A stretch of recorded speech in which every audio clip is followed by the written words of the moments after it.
जय श्री राम। शंखनाद में आपका स्वागत है। राहुल गांधी 20 दिन विदेश में छुट्टियां मनाकर आए, मौज मस्ती कर आए और कुछ ऐसे वीडियो चल रहे हैं जिसमें लग रहा है कि एक परिवार के साथ है। वो किसका परिवार है? कुछ तो दावा कर रहे हैं कि राहुल गांधी का परिवार है, लेकिन इसकी पुष्टि नहीं हो सकती है। लेकिन ये विदेश से मौज मस्ती करके आए और इधर आकर अब आंदोलनकारी बन रहे हैं।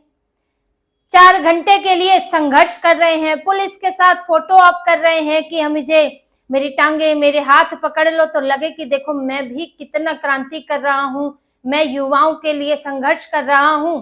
इसलिए कांग्रेस ने कुछ घंटे का पीएम आवास के बाहर जो है हंगामा भी किया ताकि फोटो वोटो खिंच जाए पुलिस के उठाने की। लेकिन राहुल गांधी के इस ड्रामे के बीच संसद में खेल होने वाला है। भाजपा अपनी अलग स्ट्रैटेजी बना रही है। ये कॉकरोच पार्टी वाले, ये विपक्षी नेता, विपक्षी पार्टियां, इन लोगों की चीजें तो अलग चल रही हैं और इनसे डील करने के लिए अलग नेताओं को जिम्मेदारी दी गई है। जैसे कि जेपी नड्डा भी लगे हुए हैं, जितेंद्र सिंह है, उनको लगाया हुआ है। लेकिन इसके अलावा संसद में आगे जो हो उसके लिए और दूसरे नेता काम पर लगे हैं, जिनमें किरण रिजिजू भी हैं। क्योंकि कांग्रेस के और विपक्षी पार्टियों के इस ड्रामे को देखते हुए बीजेपी अब जो 5 बीजेपी के, जिन्हें कह सकते हैं कि बेहद महत्वपूर्ण बिल और विपक्ष के लिए, विपक्ष के नजरिए से खतरनाक बिल, वो संसद में आने वाले हैं। जिनमें से एक बिल की तैयारी तो वंदे मातरम को लेकर जो बिल था, राष्ट्रीय सम्मान के अपमान की रोकथाम अधिनियम, ये इसमें 1971 का है, उसमें बदलाव किया जा रहा है। इसको पहले ही दिन आना था राज्यसभा में, लेकिन जिस तरह का हंगामा हुआ तो उसके बाद इसको नहीं लाया गया। उस दिन सदन चला भी नहीं, सुरक्षा का भी मामला हो गया था 20 जुलाई को। लेकिन अब 3 दिन बीत चुके हैं और सरकार भी अब तैयारी में है कि ये संसद के अंदर बैठे या ना बैठे। 5 बिल लाके पास कराए जाएंगे, जिनमें FCRA है, फॉरेन कंट्रीब्यूशन बिल, जो फॉरेन पैसे को नियंत्रित करने के लिए, रेगुलेट करने के लिए जो बिल है, जिसको लेकर खास तौर से ये धर्मांतरण करने वाले संगठन बड़े परेशान है, क्योंकि इस पर बड़ी नकेल कसी जानी है। अब आप इन जो भी विदेशों से चंदा पाते हैं, उन्हें SBI में ही अपना अकाउंट, पहले एक अकाउंट जरूर SBI में खुलवाना पड़ेगा, पैसा SBI के जरिए ही दूसरा अकाउंट में जाएगा। आपका FCRA कैंसिल हो जाता है तो आपकी संपत्ति पर सरकार का नियंत्रण होगा। तो ये सब फंसे हुए हैं और FCRA का कांग्रेस जो है ये पहले से ही विरोध कर रही है, क्योंकि कांग्रेस तो वैसे ही मिली हुई है ऐसे ही विदेशी संगठनों से, विदेशी एंटी इंडिया संगठनों से, जो यहाँ पर हिंदुओं को कमजोर करना चाहते हैं, भारत को कमजोर करना चाहते हैं। तो कांग्रेस इसका विरोध कर रही है। लेकिन अब कांग्रेस को देखना होगा कि नीट का विरोध करे कि FCRA का विरोध करे, क्योंकि जिस दिन FCRA आएगा उस दिन आप किसका विरोध करेंगे? आप तो अभी सदन नहीं चलने दे रहे हैं। सदन 3 दिन या कम से कम कहे कि 2 दिन से चलाने की कोशिश हो रही है। 21 और 22 को, 22 तारीख को 5 बार स्थगित करना पड़ा। 12 बजे, 12:30 बजे, फिर 1:30 बजे, 2 बजे, 2:30 बजे इन्होंने कार्यवाही नहीं चलने दी। यहाँ तक कि प्रश्नकाल नहीं चलने दिया गया। वे प्रश्नकाल में दूर दूर से आए हुए सांसद हैं, उनको अपनी कॉन्स्टिट्यूएंसी के सवाल पूछने होते हैं और ये भी दिखाना होता है कि भाई हम आपकी बात संसद में रख रहे हैं, यहाँ प्रश्नकाल भी न चलने दो। इन्हें बहुत समझाने की कोशिश की गई। सरकार ने ये भी कहा है कि नीट पर चर्चा की जाएगी, हम चर्चा के लिए तैयार हैं, पेपर लीक पर चर्चा के लिए तैयार हैं, उसमें शिक्षा मंत्री बयान भी देंगे और जो मांग राहुल गांधी ने की थी सरकार ने मान भी ली है। लेकिन आप जो है ना नोटिस दे रहे हो चर्चा का और बाहर बोल रहे हो कि नहीं जी हमारी मांगे, ये मांगे, वो मांगे। पहले 1 मांग थी, फिर 2 की, अब 5 कर ली। अब ऐसे तो भाई चल ही नहीं पाएगा। तो ऐसे में अब सरकार इनके हंगामे को किनारे रखकर बिल लाने की विचार कर रही है कि अपना हंगामा करते रहें, बहुत होगा तो मार्शल लाकर बाहर भेज दिया जाएगा इनको और उसके बाद बिल इंट्रोड्यूस किया जाएगा या हंगामे के बीच ही बिल इंट्रोड्यूस कर दिया जाएगा। अब FCRA तो है ही है, साथ में वंदे मातरम को लेकर, वंदे मातरम का अगर आप अपमान करेंगे, राष्ट्रीय अपमान से जुड़ा हुआ जो नियम कानून है, जैसे कि राष्ट्रगान का अपमान, राष्ट्रीय ध्वज का अपमान, तो उसमें अब वंदे मातरम को भी जोड़ा जा रहा है। अभी सरकार ने हाल ही में बदलाव किया है कि वंदे मातरम को पूरा गाया जाएगा, जो कि एक पैराग्राफ जिससे मुसलमानों को बड़ी समस्या थी, इस्लामिस्टों को, कट्टरपंथियों को और कांग्रेस को भी बड़ी समस्या थी।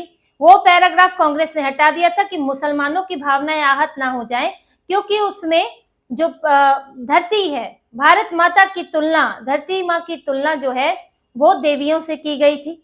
अब इनको तो हिंदुओं की कोई भी चीज आ जाए तो तकलीफ होने लगती है कि हिंदुओं का तो नामो निशान मिटा दो हर जगह से। यही है ना कि कहीं हिंदुओं की पहचान ना दिखे, जो यहाँ की संस्कृति है, असली संस्कृति है। तो इसका ही विरोध कर रहे हैं कि वंदे मातरम को भी इसमें क्यों शामिल किया जा रहा है, कि अब वंदे मातरम का अपमान करने पर 3 साल की सजा या जुर्माना हो सकता है। अब इसके भी विरोध में है, मौलाना लोग भी विरोध में है।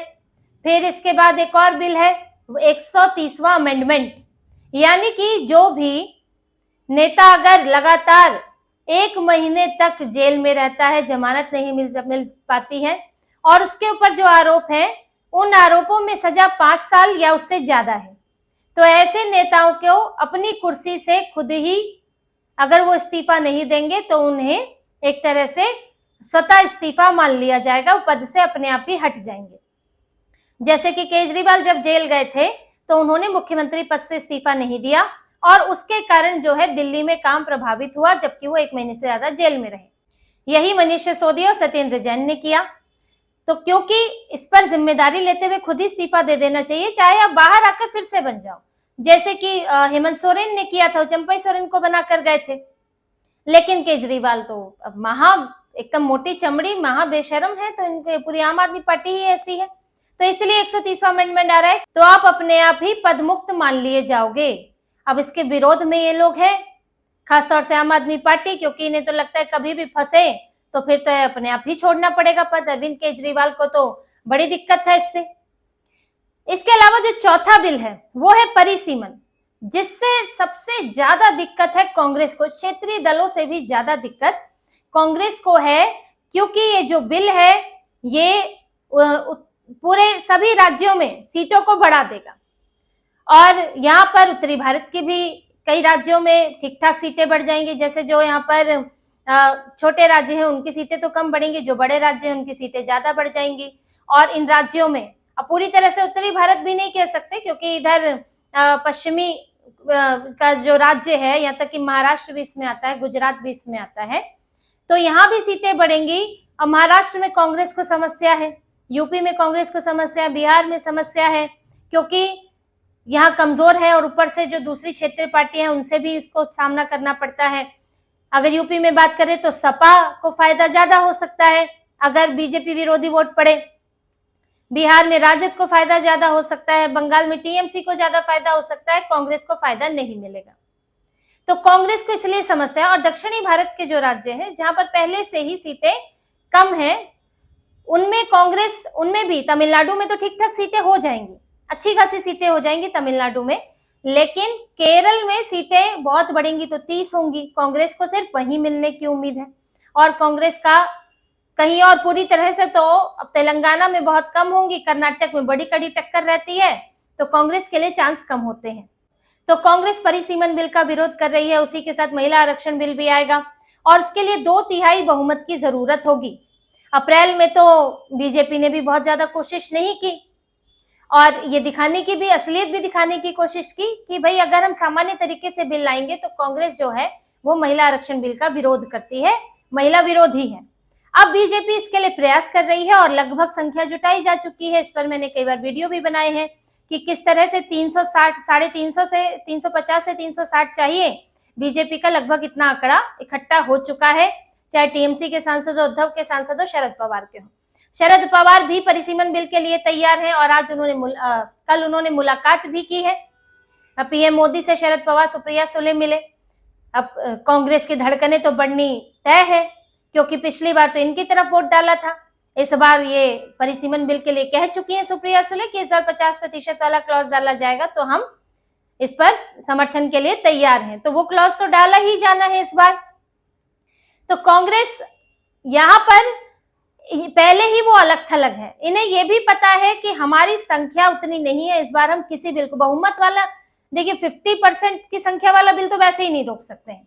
जो 2/3 बहुमत है उसमें भी कांग्रेस को पता है इस बार कमजोर है, इसलिए ये चाहते हैं कि इस तरह से हंगामा करके सदन को चलने ही ना दे और ये बिल ही ना आ पाए, वरना तो बड़ी हार का सामना करना पड़ेगा। राहुल गांधी विपक्ष में अलग थलग नजर आएंगे। लेकिन पीएम मोदी अमित शाह अपनी रणनीति बना रहे हैं। अब संसद का सत्र जो है वो 13 अगस्त तक है, तो ये तो लंबा है और अगर जरूरत पड़ती है तो कुछ दिनों के लिए उसे आगे भी बढ़ाया जा सकता है। ऐसा भी नहीं है कि उसी दिन खत्म होना जरूरी है। तो अभी क्योंकि कुछ 3 दिन हुए हैं तो सरकार भी इंतजार में है कि एक आध हफ्ते तक इन्हें कर लेने दो मनमानी, कि भाई ये भी हो जाए, हमने भी बड़ी मनाने की कोशिश की और ये अपना सोचे कि हम बड़ा अचीव कर रहे हैं। राहुल गांधी प्रेस कॉन्फ्रेंस कर रहे हैं नीट पर, तब इनको याद नहीं आया, तब 20 दिनों तक घूम रहे थे जब इनके प्रोग्राम पर प्रोग्राम कैंसिल हो रहे थे जिसमें छात्रों से संवाद करना था। इनका बिहार का कैंसिल हुआ और इनका बेंगलुरु का भी कैंसिल हुआ, इनके कई प्रोग्राम कैंसिल हुए, इन्हें अलग अलग जगह जाना था क्योंकि विदेश में छुट्टी मना रहे थे। अभी क्रांतिकारी बन रहे हैं। तो बीजेपी भी देख रही है कि ठीक है भाई, हम भी एक आध हफ्ता इंतजार करेंगे, उसके बाद तुम इधर लगे रहो, उधर बिल आते रहेंगे। अब राहुल गांधी को फिर सोचना पड़ेगा कि क्या करें, इधर हंगामा करें कि जो बिल आ रहा है उसको लेकर हंगामा करें, एफसीआरए को लेकर हंगामा करें, कि वंदे मातरम पर हंगामा करें, क्योंकि वंदे मातरम पर हंगामा करना जरूरी है, मुसलमानों को खुश करना है, तुष्टीकरण करना है, तो वो मौका कैसे छोड़ दें। फिर परिसीमन का विरोध तो करना ही करना है, उसमें तो दिखाना ही पड़ेगा। सरकार इस सत्र की उत्पादकता को जीरो नहीं करना चाहती है, कम नहीं करना चाहती है।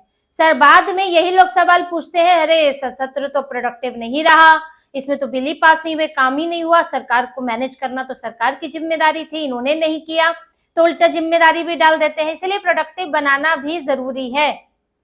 तो ऐसे में सरकार बिल लाएगी, आने वाले कुछ दिनों में आपको दिख जाएगा, बिल इंट्रोड्यूस होना शुरू होंगे।